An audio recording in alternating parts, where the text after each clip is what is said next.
Building a better marketing system, tactical considerations. This is Bruce May. I'm the founder of Bizperity and your instructor for this series. This course, Digital Media Strategies, includes 4 micro courses, including 4 main digital marketing processes, owned audiences, tactical considerations, and 15 basic campaigns. This micro course, Tactical Considerations, includes the 7 micro lessons shown on the right: social media processes, content marketing processes, creating content for customer segments, basic automated processes, tagging processes in a CRM, managing conversions in the customer journey, and designing campaigns. This video covers our micro lesson, tagging processes in a CRM. We've already seen how to tag a prospect in our video lesson on niche audiences. Now we're going to explore these processes in more detail. Tagging conversions is an important part of managing your digital media campaigns. This works anytime you use a landing page. You don't even have to have your CRM integrated with a social network or online ad platform. You need that integration only to transfer leads that are captured by the ad platform. But if you're capturing leads on a landing page, you don't need a lead generation form on the ad platform. If you're sending traffic directly to a landing page, you already have the contact information for a prospect. When you create a landing page, set it to tag a prospect or customer when they click on the Submit button on the landing page. The tag should match the conversion. Keeping this simple makes this easier for you to understand how your campaigns are working to support each other and effectively drive prospects through the customer journey. Note that you can make these tags more cryptic by using the initials of the marketing conversion. For example, MQL for marketing qualified lead or SF for sales funnel. Creating tags based on the campaign name alone can become confusing over time as your campaign names change. If you want to add the campaign name on the tag, do it after you have listed the marketing conversion and/or the customer segment. You can include any combination of customer segment, campaign name, or product name, depending on what makes the most sense. For example, tags might say subscriber, video editing software, marketing qualified lead, new homes, 300,000K plus, sales funnel, early stage, product event, sales funnel, late stage, fall campaign, new customer, lighting equipment, new customer, camera equipment, new customer, fan prospect. Use whatever makes sense to you based on the campaign goal and the key conversion. As we just said, you can make these tags more cryptic by using the initials of the marketing conversion.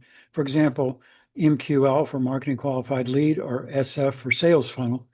Creating tags based on the campaign name alone can become confusing over time as your campaign names continue to change. If you want to add a campaign name on the tag, do it after you've listed the marketing conversion and/or the customer segment. Our advice, always list the conversion first. Here's some cryptic tags. Sub, video editing software. Sub stands for subscription. MQL, new homes 300K plus, that stands for marketing qualified lead.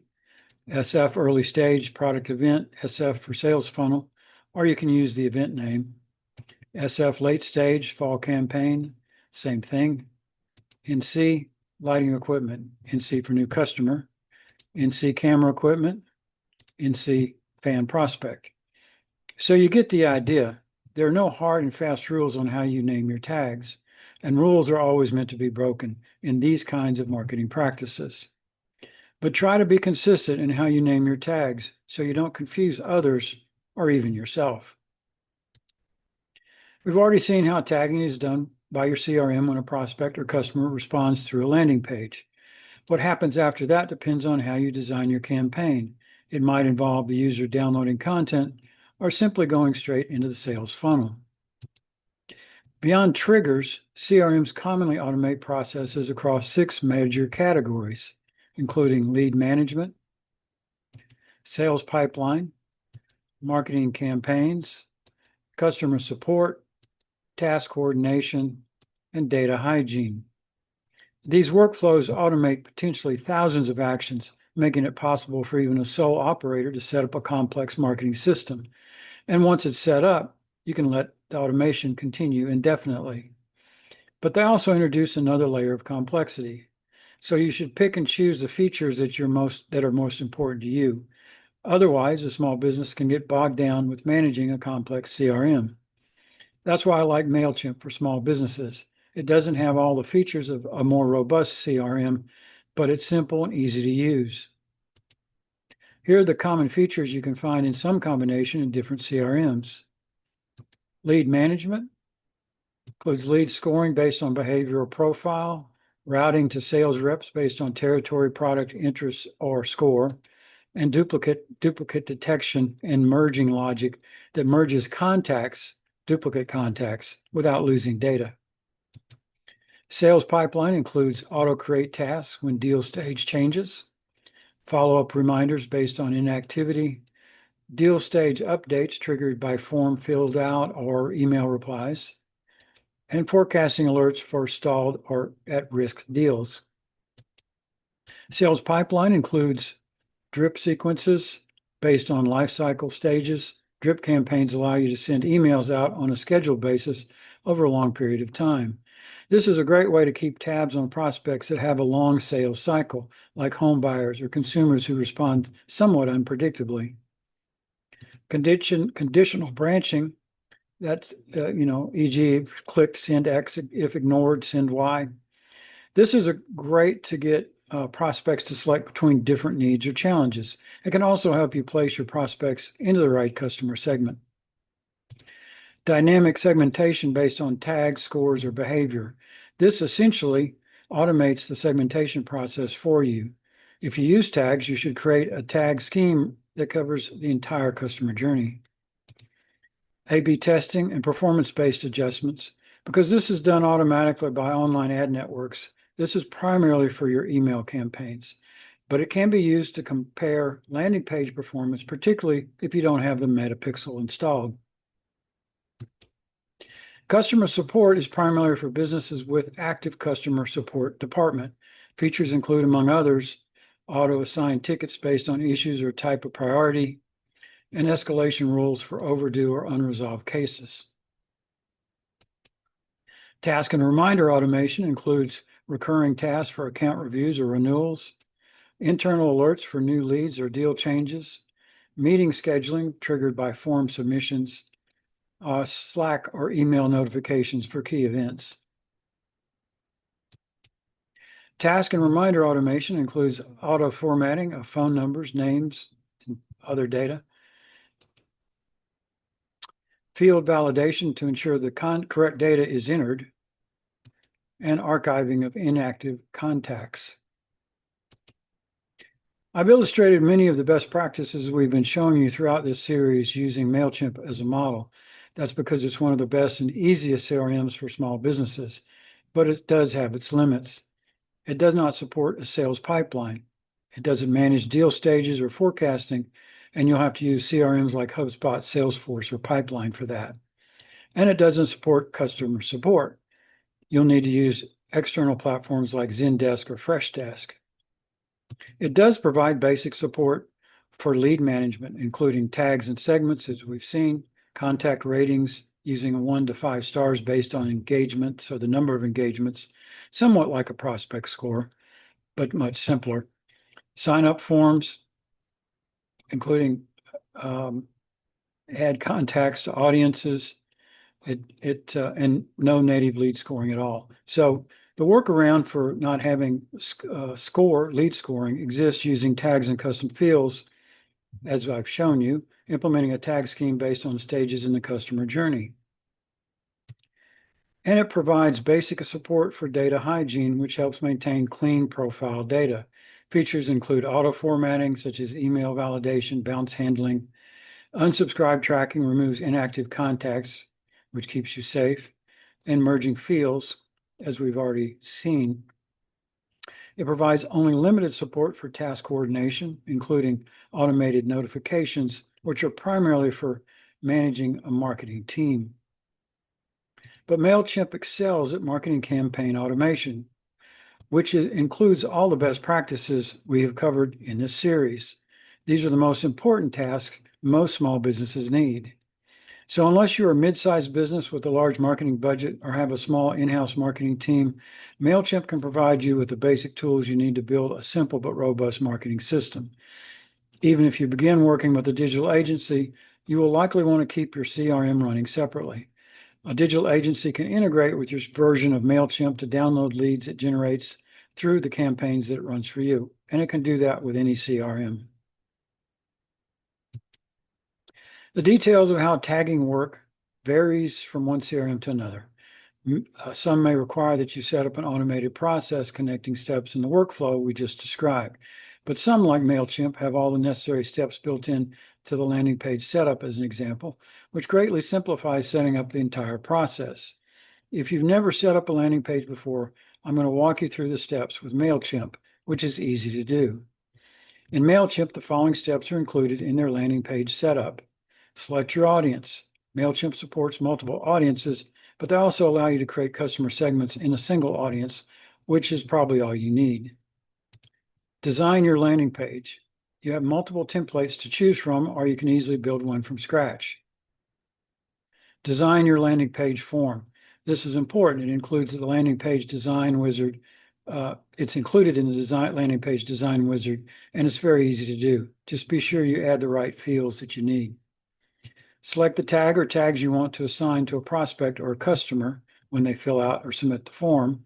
You can select from existing tags or create a new one based on your campaign goal. Amplify your landing page across social media to your existing followers for free.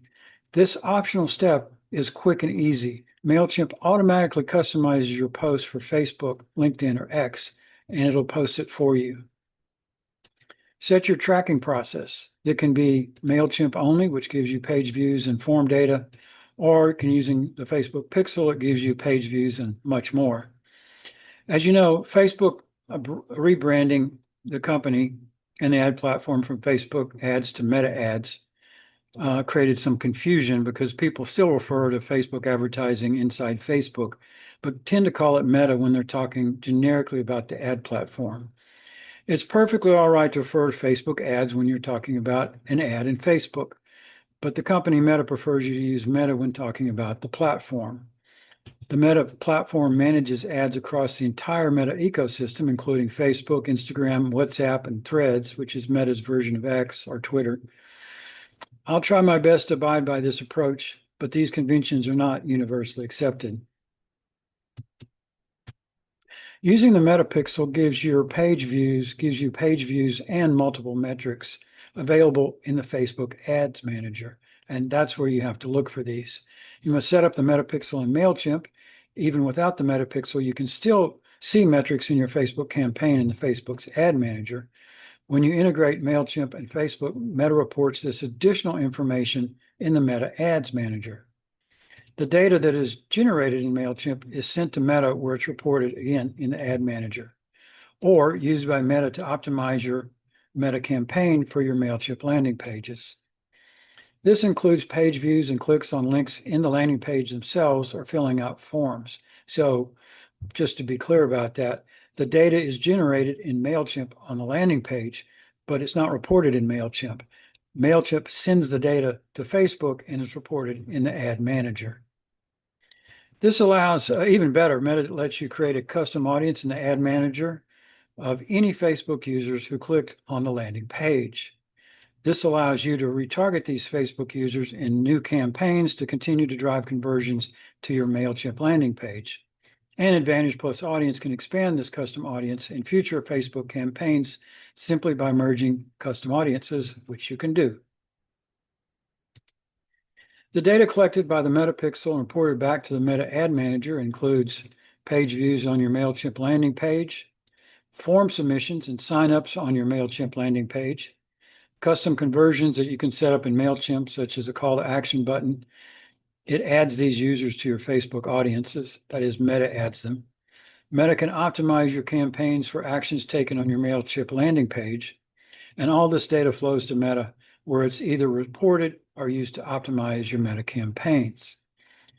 If you need help setting up the Metapixel and MailChimp or in your website, work with a local web developer if you're not working with a digital agency. These are powerful tools, and I encourage you to use them. This should give you some idea of the power of integrating Facebook and a CRM like MailChimp or a more complex CRM like HubSpot or Salesforce. Integrating these tools gives you much greater control over the actions a user can take in an online campaign, and they're not as complicated as they first sound. After you have built and run a few campaigns using Facebook or LinkedIn integrated with a CRM, you'll become comfortable working with these powerful digital tools. Look for our new ebook, Facebook Ads, an Introduction to Advertising on Meta. We'll be adding a standalone video course on Facebook advertising coming soon.